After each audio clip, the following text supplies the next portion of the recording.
Hey everybody, how's it going? Welcome back. Today we're talking about a series I'm sure you've heard of. And as a representative of that series, I have picked Guards by Terry Pratchett. This is one in the long running Discworld series. It is not the first book, but I think in some ways it's the first good representation of what the Discworld series is.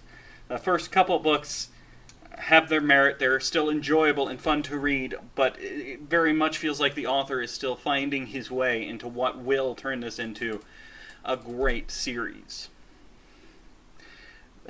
The Discworld series is a British fantasy series that takes place on the Discworld, which is a giant, flat, circular world that sits on top of 4 elephants riding on the back of a giant turtle flying through space. And the laws of physics, logic, and reality on the Discworld are just as silly as that description sounded. In many ways, the Discworld exists to lampoon our world and to lampoon fantasy genres in general. The first several books in particular are aimed at being a satirized version of high fantasy novels. I mean, it's very clear in those first couple books. Then it starts to sort of find its own voice.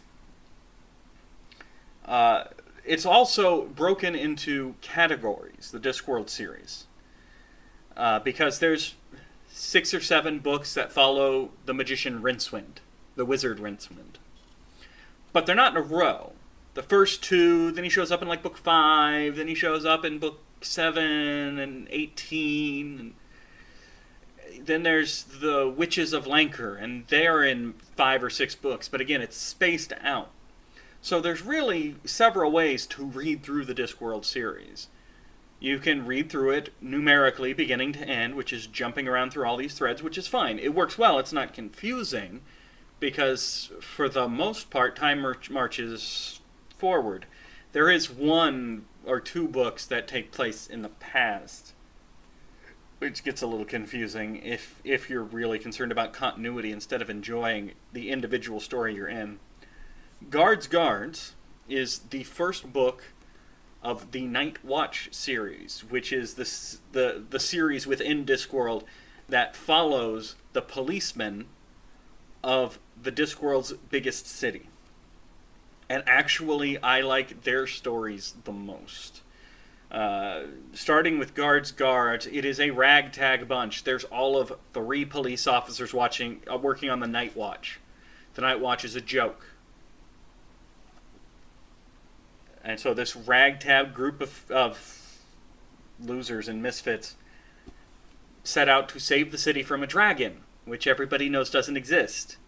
I mean, sure, it's been flying around setting people on fire, but dragons aren't real. Everybody knows that. Even as the dragon shows up in the middle of a speech where somebody's saying dragons aren't real, everybody knows dragons aren't real. This is some kind of illusion. The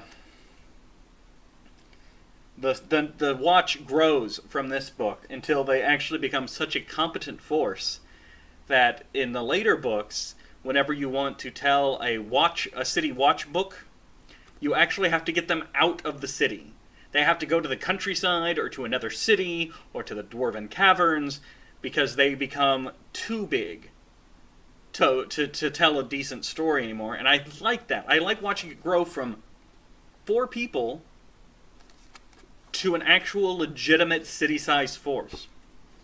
Yeah. It's fun watching the Discworld grow in general, because it grows in a parallel path to our own, because their technology takes a different path. For example, they don't have the internet, obviously, because they don't really have electricity. There is 1 computer in the world. It's in the Wizards College. It's operated by ants. Ants running through punch cards. But it's a supercomputer. But instead of the internet or even telegrams, you can actually, as you read the books, you watch Semaphore take over.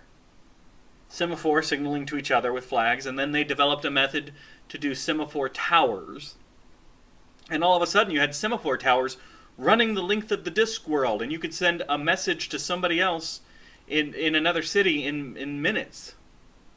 And it's very interesting to see this technology grow along a much different path than we ourselves did. The later ones lose some of the wacky comedy, but pick up some of the deeper meanings. There's one where they have to establish a better banking system because the bank is almost non-existent. And it becomes a parody of banking logic in our world while still being a comedy and set in a world that we love, which is the Discworld. The same with the post office, the currency printing presses.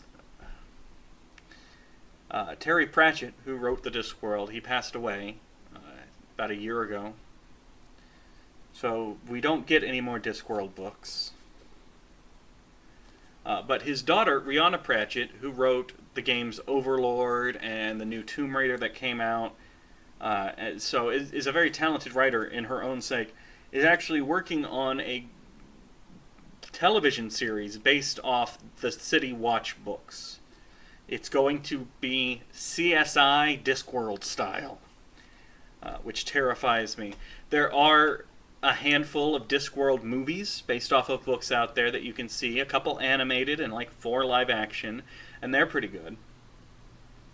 There is a series of Discworld's children novels, and I'm not entirely sure why they're classified as that, because the writing is just as mature, and by that I'm talking about his use of vocabulary and the complexity of the plots and the issues being discussed, in addition to, the comedy, as the adult series. So I'm not sure why it's considered a separate series, because I personally can't tell much of a difference, apart from the fact that the protagonist is a kid. But even she grows up, and she's a teenager by the end. So if you haven't checked out Discworld, you should. My personal recommendation is to start with Guards. If you like that, then you can work yourself forwards and backwards. You can skip ahead and read just the City Watch books. You can start at the beginning and read all the books in order. Just the first several books, I don't think give a fair representation of what the Discworld becomes. The Discworld ends up encompassing more than 40 books, I believe.